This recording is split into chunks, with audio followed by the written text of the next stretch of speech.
Hi friends! Thanks for tuning in. If you like this video, please give it a like, comment below, and take a moment to subscribe to our channel. Thornlea is a small village located on the Avalon Peninsula of Newfoundland. You can reach Thornlea via Route 201, also known as the Osprey Trail, a scenic 28-kilometer loop renowned for its beautiful landscapes and abundant ospreys during the summer months.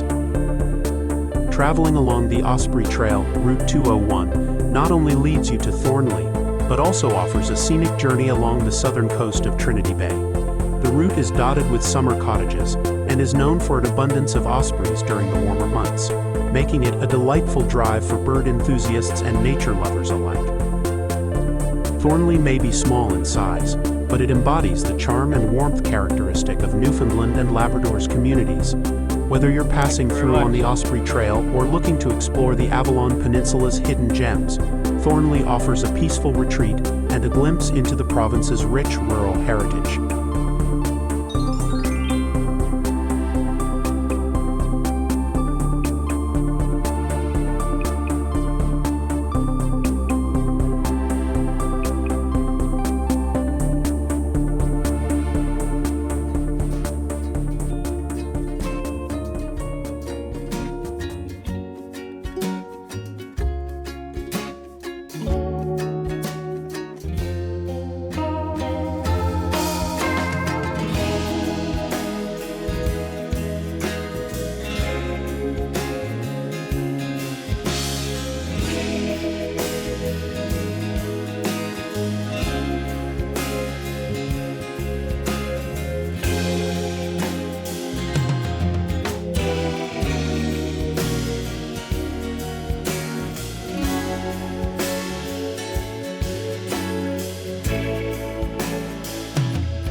Thanks for watching!